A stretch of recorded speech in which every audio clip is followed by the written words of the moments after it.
Good morning students. हम लोग day 7 हमारा चल रहा है। डे 7 के अंदर पहले मैंने आपको, अगर आप देखिए ज़रा, मैंने आपको पोएम बताई है अकाउंटेंसी के अंदर में जो बेसिक अकाउंटिंग टर्म्स को कवर करती है। बेटे पोएम बताई है मैंने। अब उस पोएम की सीरीज में हम लोग पार्ट 2 कर रहे हैं इसका। मतलब पोएम तो हम लोगों ने केवल आपको समझाने के लिए बताई थी। आज मेन जो हमारा डे 7 है उसका जो हमारा पार्ट 2 एक तरह से आ रहा है, जिसके अंदर आज मैंने आपको जैसे प्रॉमिस किया था एक हम प्रैक्टिकल क्वेश्चन सॉल्व करेंगे। और मैं आपका बता रहा हूँ, बुक का पेज नंबर है बेटे 2.18। मैंने ग्रेवाल साहब की बुक का आपको पीडीएफ भेजा हुआ है। उस पीडीएफ के अंदर आप पेज नंबर 2.18 निकालेंगे। और आज हमारा टारगेट है बेटा 2 प्रैक्टिकल क्वेश्चन सॉल्व करेंगे। पहले एक अनसॉल्व करेंगे और फिर एक हम सॉल्व क्वेश्चन करेंगे। तो बेटा आप यहाँ से देखेंगे, बेटा मैं आपको बता रहा हूँ, आपको नज़र आ रहा होगा बेटा, ये वाला क्वेश्चन हम लोग यहाँ पे डिस्कस करेंगे। आप लोग देखते जाएंगे मेरे साथ साथ। बेटा मैं आपको बता रहा हूँ यहाँ पे, बेटे मिस्टर गोपाल ने स्टार्ट किया बिजनेस। क्वेश्चन कर रहे हैं, बहुत इंपॉर्टेंट है। Mister Gopal started the business for buying and selling of readymade garments. मैं कुछ लिखता भी जाऊंगा, इन्फॉर्मेशन जो बीच में मेरे पास आएगी बेटा। उनका किसका बिजनेस है बेटा, किसने बिजनेस शुरू किया है? गोपाल ने। हम लोग 10 मिनट के आसपास लगाएंगे इस क्वेश्चन को समझने में, किस चीज़ का बिजनेस है बेटा, buying and selling of readymade garments. अब पता लगेगा आपको कितना समझ में आया। कितने रुपए के गुड्स हैं हमारे पास जो हम लोगों ने बाई किए बेटा सेल करने के लिए? 8 लाख रुपए के। 8 लाख रुपए as initial investment. Initial investment लगाई है, मतलब 8 लाख रुपए के साथ मैंने बिजनेस को क्या करा है बेटा, शुरू किया है। आगे चलते हैं। Out of this he paid 4 lakh in the purchase of garments and ₹50,000 for purchase and 55,000 for computer and the remaining amount was deposited into the bank. मैं यहाँ रुकता हूँ बेटा, थोड़ा हिसाब किताब लगाना शुरू करते हैं हम लोग। देखिए 8 लाख से बिजनेस शुरू करा है, 4 लाख रुपए के खरीद लिए, गारमेंट्स खरीद लिए। गारमेंट्स क्या लगेंगे उसके लिए बेटा? आप कहेंगे सर जो 4 लाख रुपए को मैंने अंडरलाइन कर लिया, 4 लाख रुपए के जो गारमेंट्स परचेज किए हैं वो तो क्या बन गए बेटा, गुड्स बन गए, नहीं बने? बिल्कुल गुड्स बन गए। और 50,000 रुपये का फर्नीचर खरीदा है, 50,000 रुपये के कंप्यूटर खरीद लिए। ये दोनों पता है क्या बने जाएंगे? 50,000 का फर्नीचर खरीदना और 50,000 के गुड्स खरीदना, कंप्यूटर खरीदना। ये दोनों बेटा फिक्स्ड एसेट्स में आ जाएंगे हमारे पास, फिक्स्ड टेंजिबल एसेट्स में आ जाएंगे। ठीक है सर, समझ में आ रही है? ये मेरे फिक्स एसेट्स हो गए।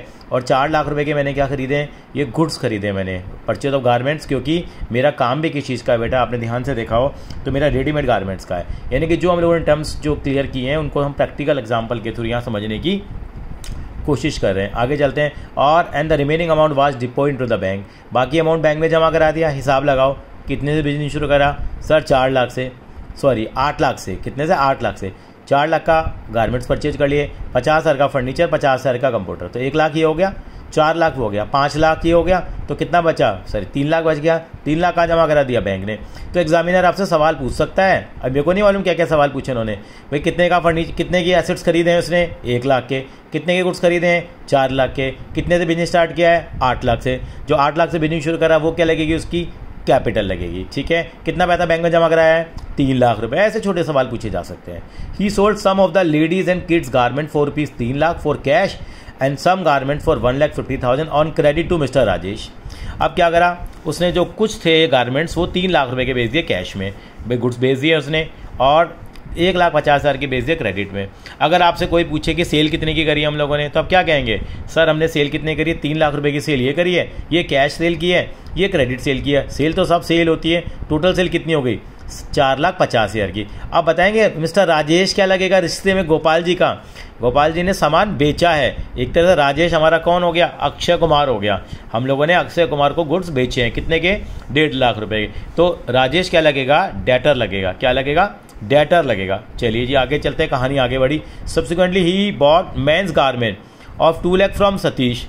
सतीश जी से क्या खरीदे उन्होंने? 2 लाख रुपए के क्या खरीद लिए? गारमेंट और खरीद लिए। आपको मालूम है पहले कितने के गुड्स खरीदे थे? 4 लाख के खरीदे थे। पहले उसने कैश में खरीदे थे, कुछ नहीं दे रखा था हमें। ये 2 लाख रुपए के और गुड्स खरीद लिए। इन 4 लाख के पहले खरीद लिए, 2 लाख के अब खरीद लिए। कोई ये पूछे कुल कितने के परचेज कर लिए, तो आप क्या कहेंगे? सर 6 लाख रुपए के परचेज कर लिए। लेकिन 2 लाख रुपए के जो हम लोगों ने खरीदे हैं वो किस पे खरीदे हैं बेटा? हम लोगों ने यहाँ साफ साफ दे रखा है इन्होंने, subsequently he bot man goods of 2 lakh from Satish. Satish से खरीदे, यानी किसी का नाम दे दे। याद रखना मेरी बात को, मैं फिर से रिपीट करता हूँ, अगर किसी का नाम दे दे और ये ना बताए कैश में खरीदा है या उधार खरीदा है, तो हमेशा क्या माना जाता है बेटे? क्रेडिट ही माना जाता है। क्रेडिट का मतलब उधार में खरीदा है। क्या खरीदा है? उधार में। तभी इन्होंने पार्टी का नाम दिया हुआ है यहाँ पे, यानी कि अगर पार्टी का नाम दे दिया जाए तो उधार माना जाता है। तो 2 लाख रुपए से हमारे क्या बन जाएंगे बेटा? ये बिल्कुल सही कहा, 2 लाख रुपए के मेरे क्या बन जाएंगे? क्रेडिटर। यानी सतीश जी किसका रोल प्ले कर रहे हैं यहाँ पे? हाँ जी, शाहरुख खान का रोल वो प्ले कर रहे हैं। चलिए, in the first week of the next month, मतलब कि first week of the next month, अगले महीने के पहले हफ्ते में। A fire broke out in office and stock of garments worth ₹1 lakh were destroyed. बड़ी गंदी बात है जी, ये तो 1 लाख रुपए के गुड्स में क्या लग गई बेटा, आग लग गई है, डिस्ट्रॉयड हो गए। किससे? वो फायर से डिस्ट्रॉयड हो गए। आगे चलें, लेटर ऑन सम गारमेंट्स, इसके अलावा कुछ गुड्स जिनकी कॉस्ट कितनी है 1,20,000 है, वाज सोल्ड फॉर ₹1,30,000। गुड्स में कितने की आग लगी है? 1 लाख रुपए गुड्स में आग लगी है, ठीक है जी।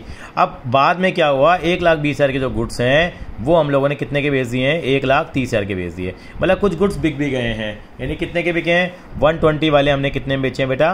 1,30,000 बेचे हैं। पहले भी हमने गुड्स बेचे थे, कितने के बेचे थे बेटा? 3 लाख के कैश में, 1,50 के हम लोगों ने क्रेडिट पे बेचे हैं। अब हम लोगों ने कुछ और गुड्स बेच दिए। इसकी इन्होंने इस बार हमें कॉस्ट प्राइस भी बताइए। ये प्रॉफिट और लॉस का एनालिसिस तो हम बाद में करेंगे डिटेल में। 1,20 वाले गुड्स कितने बेच दिए? 1,30,000 के। आगे कहानी बढ़ी, expenses paid during the year, कुछ खर्चे भी करें हम लोगों ने। कितने के खर्चे करें? 15,000 रुपये के खर्चे करें। और मिस्टर गोपाल, ये 15,000 रुपये के हम लोगों ने एक्सपेंस करें, हम लोगों ने, कोई दिक्कत नहीं एक्सपेंस करें तो। और गोपाल विड्रू करता है 20,000 from the business for its domestic use, यानी कि बिजनेस से पैसा भी निकालता है। आपको मालूम है बिजनेस से पैसा निकालना हम क्या कहते थे? हाँ जी सर, अगर बिजनेस से कोई पैसा निकालेगा तो उसको हम किसका नाम देते थे? ड्राइंग्स का नाम देते थे। किसका नाम देते थे? ड्राइंग्स का, क्योंकि हमें घर भी तो चलाना है, घर चलाना है तो बिजनेस से पैसे तो निकालने ही पड़ेंगे, और बिजनेस से पैसे निकालेंगे तो उसको हम ड्राइंग कहेंगे। यानी कि जितनी भी हमने अकाउंटिंग टर्म्स की वो सबको धीरे धीरे यहाँ पे रिप्रेजेंट किया गया है। अब देखते हैं एग्जामिनर हमसे सवाल क्या पूछता है, एक एक करके हम सवाल को समझते हैं। यानी कि पूरी कहानी क्लियर हो गई। अगर आप कहो तो मैं इस कहानी को एक बार लिख भी सकता हूँ, यानी कि आप चाहो तो स्टोरी से बना सकते हैं कि क्या हुआ क्या नहीं हुआ, ताकि आपको बेटर पिक्चराइजेशन नज़र आ जाएगा। बेटा ये है 2.18 पेज पे दिया हुआ है। बेटा कहाँ दिया हुआ है बेटा? 2.18 पेज पे दिया हुआ है, वहाँ से आप इसको कंटिन्यू करेंगे। मैं सीधा सीधा लिख रहा हूँ, अगर आपने क्वेश्चन तो पढ़ ही लिया है। अब देखो, पहले गुड्स परचेज किए हैं उसने, फिर हम सवाल भी दे देंगे। पहला सवाल है तो समझने के लिए कोशिश कर रहे हैं। हमने गुड्स कितने के परचेज किए हैं वो हम लोग देखने की कोशिश करते हैं। बेटा कितने के गुड्स परचेज किए हम लोग, देखिए ज़रा एक बार आप। गुड्स हमने परचेज किए हैं सर, पहली बार 4 लाख के गुड्स परचेज करें। इससे पहले इन्वेस्टमेंट कितने रुपए की थी हमारे पास? पूरी कहानी को हम लोगों ने अपनी शब्दों में बयां करने की कोशिश करी है। ये हम लोगों ने क्या करी है? इन्वेस्टमेंट करी है। जो इन्वेस्टमेंट करी है बेटा वो क्या कहलाती है हमारी? हमेशा बेटा कैपिटल कहलाती है। क्या कहलाती है बेटा? कैपिटल कहलाती है। नज़र आ रहा है बेटा? हाँ जी बिल्कुल नज़र आ रहा है आपको। कैपिटल हमारी कितनी हो गई है बेटा? 8 लाख रुपए की हो गई है। परचेज कर लिए गुड्स। इसके अलावा हम लोगों ने फिक्स एसेट्स परचेज किए हैं। आपने देखा 2 चीज़ें परचेज करी थी, एक हम लोगों ने क्या परचेज किया था? हाँ जी फर्नीचर परचेज किया है। और दूसरा क्या परचेज किया था फर्नीचर के अलावा? हाँ जी बेटा हम लोगों ने कंप्यूटर परचेज किया है। कितने कितने का परचेज किया सर? 50,000 का ये परचेज किया, 50,000 का ये परचेज किया। टोटल लगाया था हम लोगों ने, कितना हो गया था? हाँ जी सर 5 लाख। बाकी पैसा कहाँ जमा कराया सर? बैंक में। कितना जमा कराया? 3 लाख रुपए का। चलो जी इतनी बात समझ में आ गई। कहानी आगे बढ़ी थी, आपने देखा कि हम लोगों ने सोल्ड कर दिए कोई गारमेंट्स से 3 लाख रुपए के कैश में, यानी कि सेल करा हम लोगों ने। सेल कैश में भी किया है और क्रेडिट में भी किया है। कैश में कितने का सेल किया है बेटा? 3 लाख रुपए का सेल किया है, हमने लिख दिया। क्रेडिट पे कितने का किया है? 1,50,000 रुपये। किसको किया है? उसका नाम है बंदे का राजेश। राजेश हमारा क्या लगेगा आज के बाद? रिश्ते में क्या लगेगा? डेटर का। बिजनेस किसने शुरू करा था? नाम क्या उस बंदे का? गोपाल। क्या नाम है बेटा? गोपाल नाम है। उसके बाद क्या हुआ बेटा यहाँ पे? उसके बाद यहाँ पे क्या हुआ कि यहाँ पे हमारा जो बिजनेस चल रहा है उसके अंदर में हम लोगों ने आगे और गुड्स परचेज कर लिए। फिर हम लोगों ने क्या करे? परचेज कर लिए गुड्स। कितने के परचेज कर लिए? 2 लाख रुपए के गुड्स हमने फिर परचेज कर लिए जी। ठीक है जी, अच्छी बात है। फिर फर्स्ट वीक में क्या हुआ? कुछ गार्ड्स में आग लग गई, लॉस हो गया हमारा। लॉस आग लगने से हो गया। कितना लॉस हो गया जी हमारा? 1 लाख रुपए का हमारा लॉस हो गया। चलो उस पर भी बात कर लेंगे हम लोग, बड़ी गंदी बात है। लेकिन कुछ गुड्स हम लोगों ने फिर बेच दिए। कितने वाले बेच दिए? फिर हम लोगों ने सेल कर दिए। 1,20,000 वाले गुड्स को कितने बेच दिया? 1,30 में बेच दिया। ये लिखने का रीज़न एक था कि एक इन्फॉर्मेशन हमारे को एक बेसिक आइडिया लग जाए। इसके अलावा हमारे कुछ एक्सपेंस भी हुए हैं। कितने के एक्सपेंस हुए हैं? सवाल ने बताया हुआ है 15,000 रुपये के एक्सपेंस हुए हैं। इसके अलावा लास्ट में क्या हुआ कि यहाँ पे इन्होंने एक चीज़ और दी हमारे को, इन्होंने ड्राइंग की है, विड्रॉ करा अमाउंट। कितना अमाउंट विड्रॉ किया है? हाँ जी सर, अमाउंट जो इन्होंने विड्रॉ करा है ये किया है 20,000 रुपये। यानी कि सारी के सारी इन्फॉर्मेशन को हम लोगों ने एक तरह से कुछ हद तक लिख लिया। इससे हमें एक थोड़ा बेसिक आइडिया लग गया कि क्वेश्चन की मूवमेंट कैसे होनी है। अब जो जो सवाल पूछता जा रहा है उसका जवाब देते जाएंगे। देखिए कितना आसान सा हमारे लिए हो जाएगा, कोशिश करेंगे। देखो अब इन्होंने हमसे पहला पार्ट क्या पूछा, अगर आप ध्यान देते हो, what is the amount of capital. देखिए पहला पार्ट जो है, what is the amount of capital with which mister Gopal started the business. आप बताइए, आपको नीचे आंसर भी दे रखे हैं बेटा, केवल अभी हमारे को डिस्कस करना है। तो आप क्या लिखेंगे पहले पार्ट का आंसर? सर यहाँ पे आंसर कितना आ जाएगा? 8 लाख रुपये आ जाएगा। क्यों आ जाएगा? कितने से बिजनेस शुरू करा था उसने? 8 लाख रुपये से। तो पहले का आंसर कितना लिख देंगे बेटा यहाँ पे हम लोग? यहाँ पे लिखेंगे हम 8 लाख रुपये। क्वेश्चन में हमने पढ़ाया हुआ है, पूरे क्वेश्चन की इन्फॉर्मेशन उतारने का रीज़न केवल यही था। अब मैं सीधा बेटा यहाँ क्वेश्चन पे ही आ जाता हूँ। बेटा यहाँ देखिए कैसे हम करेंगे, यानी कि मैं एक देखना चाह रहा था कि यहाँ पे हम लोगों ने कितने रुपए से क्या करा है बेटा, बिजनेस को स्टार्ट किया। तो क्या आंसर आया बेटा हमारा? कितने से बिजनेस स्टार्ट किया बेटा हम लोगों ने? 8 लाख रुपए से हम लोगों ने क्या करा है? बिजनेस स्टार्ट किया। तो पहले का आंसर कितना आ जाएगा? सीधा मैं यहीं लिख रहा हूँ बेटा, कितना आ जाएगा ये? 8 लाख रुपये आ जाएगा। आगे चलते हैं। Which fixed asset did he buy, what fixed asset did he buy, क्या कौन कौन सी इसने फिक्स एसिड परचेज किए हैं? आपने देखा है, एक तो उन्होंने क्या लिया था बेटा? फर्नीचर लिया था, हमने नोट्स में भी लिखा है। 50,000 का कंप्यूटर लिया। तो कौन कौन सी लिए हैं? 2 चीज़ें लिए हैं। देखो आंसर में भी समझ सकते हैं आप, क्या लिया है बेटा? एक फर्नीचर लिया है कितने का? 50,000 का, और कंप्यूटर कितने का लिया है? 50,000 का। टोटल कितने का हो जाएगा बेटा? 1 लाख रुपये का वो हो जाएगा। आई थिंक सो ये क्लियर है आपको। आगे चलते हैं। फिर क्या पूछा उन्होंने? What is the value of the goods purchase, जो गुड्स परचेज किए हैं उसकी वैल्यू कितनी है? बेटे गुड्स हमने 2 बार परचेज किए हैं। एक बार 4 लाख रुपए के शुरू में किए थे, और बाद में हम लोगों ने 2 लाख रुपए के गुड्स खरीदे हैं। तो कितने के गुड्स खरीदे हैं? 6 लाख रुपए के। ये भी हमें पता लग जाएगा। देखो 2 लाख के खरीदे हैं और 4 लाख के हम लोगों ने ये पहले स्टार्टिंग में गुड्स खरीदे थे। अगला क्या पूछा? Who is the debtor and the state the amount payable to him, कौन sorry who is a creditor, creditor कौन है? क्रेडिटर वो इंसान होता है जिससे हम उधार खरीदते हैं। और कितना अमाउंट है? किससे खरीदा उधार? हाँ सतीश जी। किसका रोल कर रहे थे? शाहरुख खान का रोल कर रहे थे। हाँ जी, क्योंकि शाहरुख खान से हम गुड्स को खरीदते हैं। कितना आ गया बेटा? देखो यहाँ पे इन्होंने लिखा मिस्टर सतीश हैं, और कितने रुपए हैं बेटा यहाँ? 2 लाख रुपए हैं। कितने हैं? 2 लाख रुपए हैं। आगे चले। Who is the debtor and what is the amount receivable from him, ये भी हमने डिस्कस किया था। कौन है हमारे पास? राजेश जी हैं। राजेश जी अक्षय कुमार का रोल कर रहे हैं। कितने के हैं? 1,50,000। तो क्या आ जाएगा बेटा? यस बेटा, यहाँ राजेश जी आ जाएंगे, और कितना आ जाएगा? 1,50,000 रुपये हमारे आ जाएंगे। आई थिंक सो ये क्लियर हो रहा होगा आपको। आगे चलिए। अब इन्होंने पूछा हमारे पास क्या? What is the total amount of expense, expense का टोटल अमाउंट कितना है? एक्सपेंस का टोटल अमाउंट कैसे निकालेंगे? ये 6,15,000 आ गया। क्यों? क्योंकि हम लोगों ने एक्सपेंस में क्या करा? कितने के गुड्स परचेज किए थे? सर 4 लाख के एक किए थे, और 2 लाख के एक किए थे, और बाकी 15,000 रुपये का एक्सपेंस भी तो किया था। बिल्कुल किया था। ये नीचे एक्सपेंस दे रखा 15,000 रुपये का। टोटल एक्सपेंस कितना आ जाएगा? 6,15,000 रुपये का हमारा आ जाएगा। कितने का आ जाएगा? 6,15,000 का। बिल्कुल समझ में आ गया। लास्ट क्या है? What is the amount of drying of mister Gopal, mister Gopal की ड्राइंग का अमाउंट कितना आएगा? हाँ जी बेटा, मिस्टर गोपाल की जो ड्राइंग आएगी, आपने देखा ही था कितने रुपए की ड्राइंग आ गई थी? वो 20,000 रुपीज़ की हमारी क्या आ गई थी? अमाउंट ऑफ ड्राइंग आ गया था बेटा। इस तरीके से हम इस सवाल को इजीली कर पाएंगे। आई थिंक सो क्लियर हो गया। अब बेटा कुछ है ना छोटे छोटे सवाल पे आ रहे हैं हम लोग, इसके बाद एक बड़ा क्वेश्चन और भी लेके आएंगे। अब मैं छोटे छोटे क्वेश्चन डिस्कस कर रहा हूँ बुक से ही आपके बेटा, जो आपके क्वेश्चन से यहाँ बनेंगे बेटा। तो यहाँ से हम शुरुआत करेंगे। कुछ पे निशान भी लगे हुए हैं, तो कोई घबराने वाली बात नहीं है बेटा, तो आपको क्लियर होता जाएगा आंसर। अब मैं यहाँ पूछना शुरू कर रहा हूँ पहला सवाल आपसे। पहला सवाल यहाँ पे क्या दिया हुआ है बेटा? यहाँ पढ़ने की कोशिश करते हैं। अब आपको पूरे बेसिक चैप्टर की नॉलेज हो गई है, तो पहला सवाल हम पढ़ेंगे बेटा। तो बेटा थोड़ा सा फॉन्ट साइज आपको थोड़ा सा ब्लर करेगा जब मैं कर रहा हूँ। 5-5 क्वेश्चन करके हम यहाँ पे करेंगे। एक बार देखिए पहला क्वेश्चन क्या है।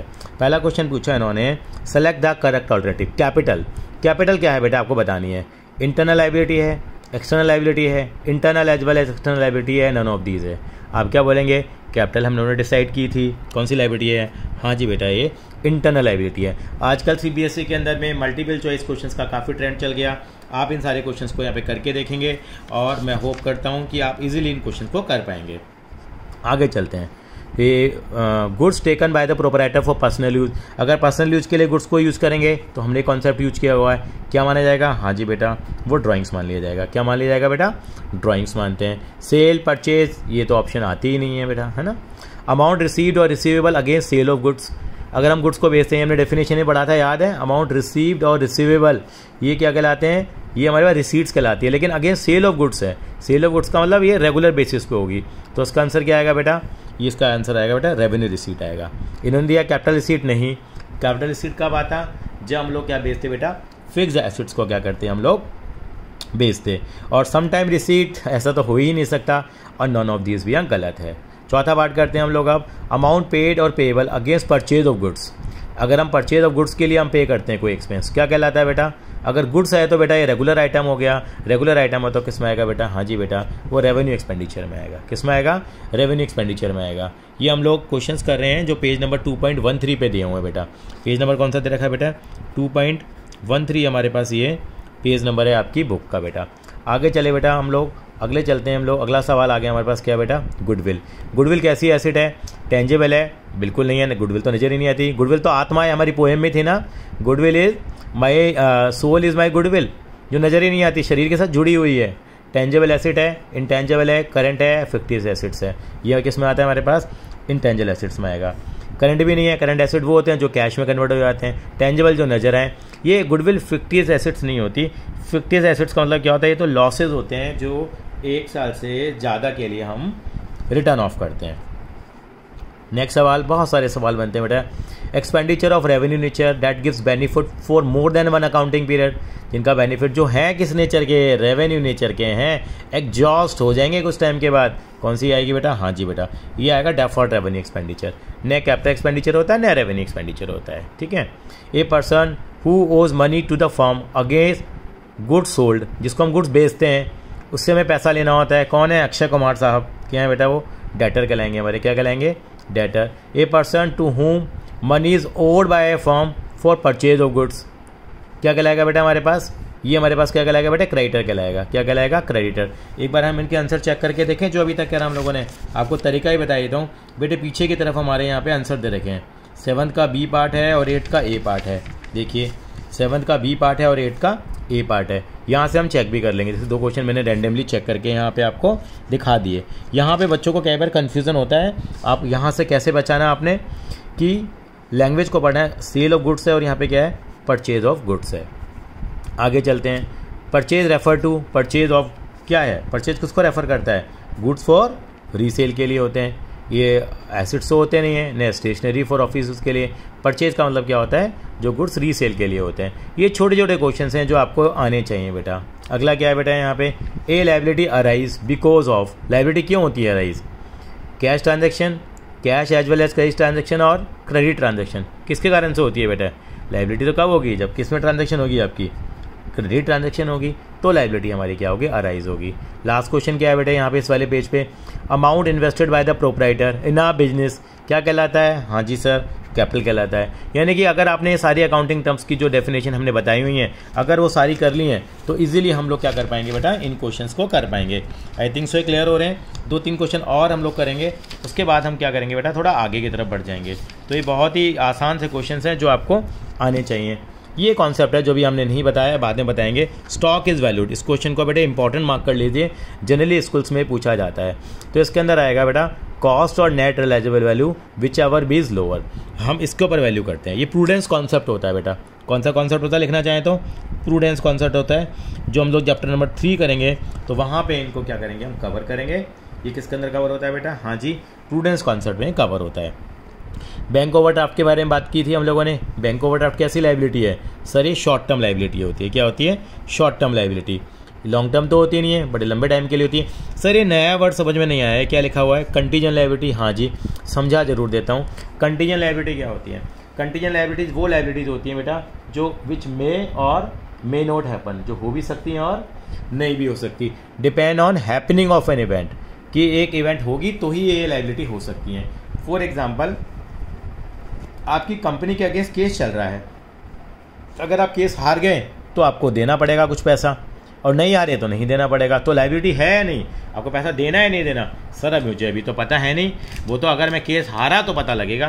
तो 31 मार्च तक तो केस का डिसीजन आया नहीं, तो अभी कौन सी लायबिलिटी कहलाएगी ये, हाँ जी बेटा ये कौन सी लायबिलिटी कहलाती है हमारे पास, कंटीजेंट लायबिलिटी। तो कंटीजेंट लायबिलिटी एक नया वर्ड सुनने को मिला आज हमारे को ऑप्शन में, अभी इतना आता नहीं है क्लास 11 में, वैसे बता देते हैं। कंटीजेंट लायबिलिटी वो लायबिलिटी होती है विच मे और may not happen, depend on happening of an event. ठीक है जी, आगे चलते हैं। विच of the following is not a business transaction, कौन बिजनेस ट्रांजेक्शन नहीं है।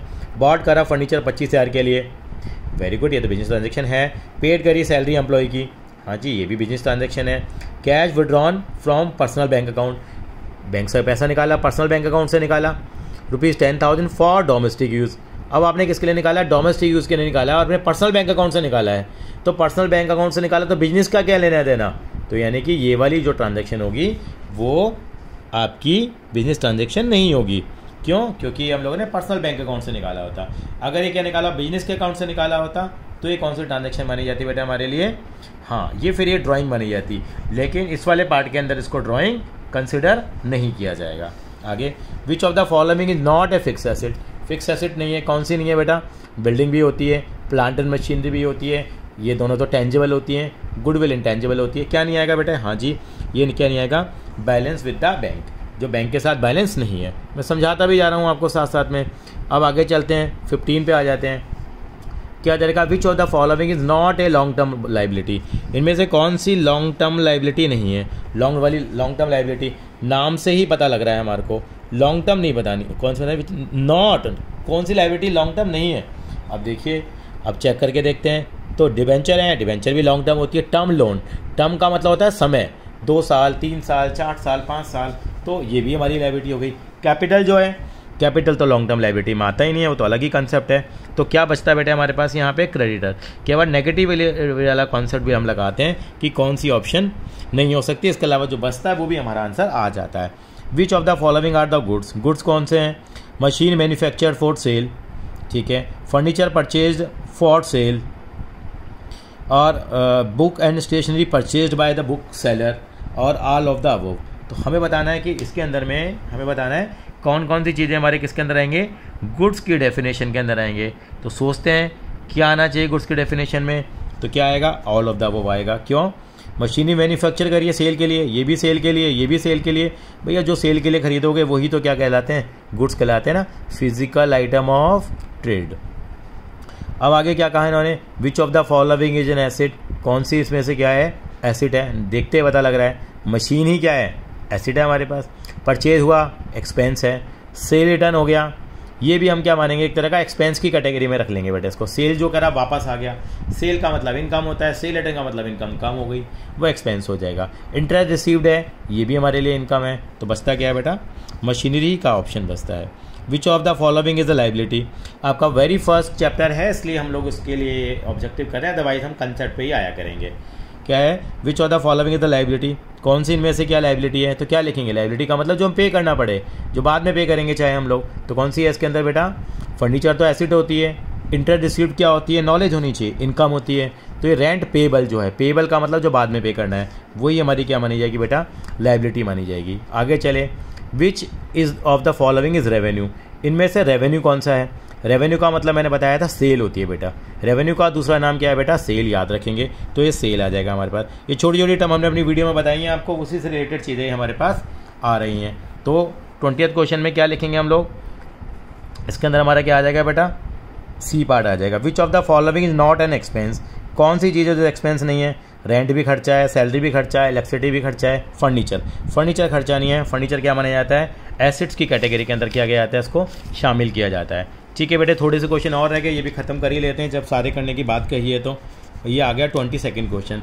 ये हमारे पास बनता है बेटा क्या? विच of the following is a business transaction? Business transaction कौन सी है? ठीक है, गुड्स परचेज करा क्रेडिट पे, हाँ जी बिजनेस ट्रांजेक्शन है। एम्प्लॉई बीइंग डिसमस्ड, एम्प्लॉई अगर डिसमस हो गया तो ये बिजनेस की ट्रांजेक्शन नहीं हुई, अगर निकाल दिया तो हम लोगों ने। Proprietor purchasing A car for on use, अपने लिए कार खरीदता है, कोई मतलब नहीं है। सेल ऑफ पर्सनल एसेट, चाहे ये पर्सनल चीज़ें तुम क्या करते हो हमें क्या लेना देना, ये बिजनेस से रिलेटेड नहीं है। तो बिजनेस से रिलेटेड जो चीज़ आ रही है वो हमारे लिए केवल कौन सी आ रही है बेटा? हाँ जी बेटा, वो आ रही है हमारे पास goods purchased on credit. Nature of capital, capital का नेचर कैसा है बेटा? देखें जरा हम लोग, what is the nature of capital? देखिए जरा, कैपिटल क्या है? एसेट है, इनकम है, लाइबिलिटी है। हमने स्टार्टिंग में पढ़ा था, ये तो क्या कहलाती है बेटा आपके लिए? लाइबिलिटी कहलाती है। क्या कहलाती है बेटा? कैपिटल लाइबिलिटी की कैटेगरी के अंदर ली जाती है, तो ये हमारी लाइबिलिटी आ जाएगी हमारे पास। आगे चलते हैं हम लोग, आगे क्या है हमारे पास? Sale is recognised as when, ये इंपॉर्टेंट है, थोड़ा अलग तरह का है, ये भी कंसेप्ट हम करेंगे। सेल कब मानी जाती है? When the contract for sale is entered, when at the point of sale और परफॉर्मेंस ऑफ सर्विस, यही आएगा at the point of sale और performance of service. After the money collected from customer, after the expiry of credit period नहीं, जैसे आपने goods बेच दिए तभी क्या मान लिया जाता है? वो at the point of sale, उसी टाइम पे इसको सेल मान लेते हैं। इसको डिटेल बाद में डिस्कस करा जाएगा। नेचर ऑफ एक्रूड इनकम, नया वर्ड आया है बेटे एक्रूड इनकम, हमने नहीं सुना ये। इसका मतलब होता है बेटे income earned but not received.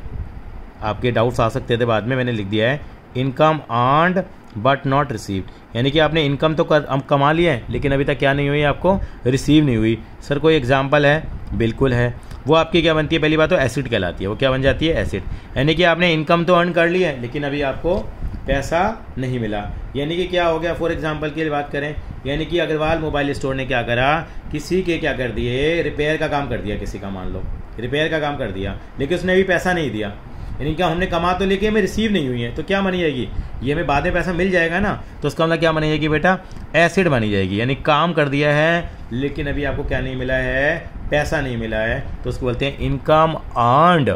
Income earned, EARNED, दोबारा लिख देता हूँ, EARNED, बट नॉट रिसीव्ड। आगे चलिए, ट्रेड डिस्काउंट क्या होता है आपको बताया था। ट्रेड डिस्काउंट जब मिलता है जब हम लोग इस चीज़ को किस में खरीदते हैं बेटा? बल्क में खरीदते हैं। किस में खरीदते हैं बेटा? अगर किसी भी चीज़ को हम बल्क में खरीदेंगे तो जो डिस्काउंट मिलेगा वो हमारा क्या कहलाएगा? ट्रेड डिस्काउंट कहलाएगा। तो बताइए क्या है इसको? इंपॉर्टेंट बात और है, इसके अंदर में किसी और तरीके से पूछा है, आपको समझा देते हैं।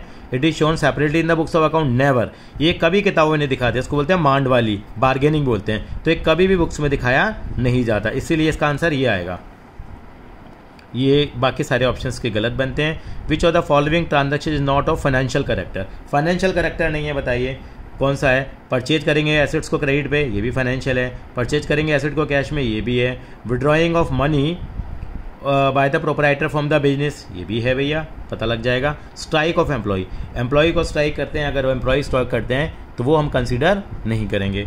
शायद ये क्वेश्चन मैं दिखा नहीं पाया था, दोबारा दिखा देते हैं। यहाँ पे है, यानी कि पूछा इन्होंने विच of the following transaction not of financial character, तो आएगा स्ट्राइक बाय एम्प्लॉयज़। और उसके बाद आता है purchase refer to the buying of. Purchase किसको रेफर करता है? ये अभी थोड़ी देर पहले भी आया था, क्या? Goods for resale. Goods for resale हमारा इसका क्या आ जाएगा बेटा? ये आंसर आ जाएगा। फिर क्या आता है? Revenue from operation. Revenue from operations का मतलब क्या होता है बेटा? ये आपको बताना पड़ेगा। इसका मतलब होता है revenue earned from operating activities. Operating activity जो आपका मेन काम है, जो आपका मोबाइल बेचना है वो आपका मेन काम है। लास्ट क्वेश्चन करेंगे बेटे, 30th क्वेश्चन है, 30 क्वेश्चन कर लिए हैं। Out of the following acid which one is not a intangible acid? कौन सी इंटेंजिबल एसिड नहीं है? देखिए, गुडविल भी दिखाई नहीं देती, पेटेंट भी ट्रेडमार्क का, बचा कौन सा? मशीनरी। ये हमारा मशीनरी हो जाएगा बेटे। आई थिंक सो आपको समझ में आ गया होगा। आपके लिए एक छोटा सा मैं काम दे रहा हूँ बेटा, अगर आपके डाउट्स हो तो आप कमेंट बॉक्स में मुझे दे सकते हैं। बेटे ये इलस्ट्रेशन दे रखा है बेटे, 40 डेफिनेशन के बाद ये इलस्ट्रेशन दिया हुआ है मिस्टर प्रेम वाला। ये वाला इलस्ट्रेशन आप जरूर कर लीजिए। ये वाला इलस्ट्रेशन आप करेंगे तो आपको बहुत सारे बेसिक कॉन्सेप्ट कवर हो जाएंगे, जैसे अभी हम लोगों ने पिछले एग्जाम्पल में बेटा किया था। थैंक यू बेटा।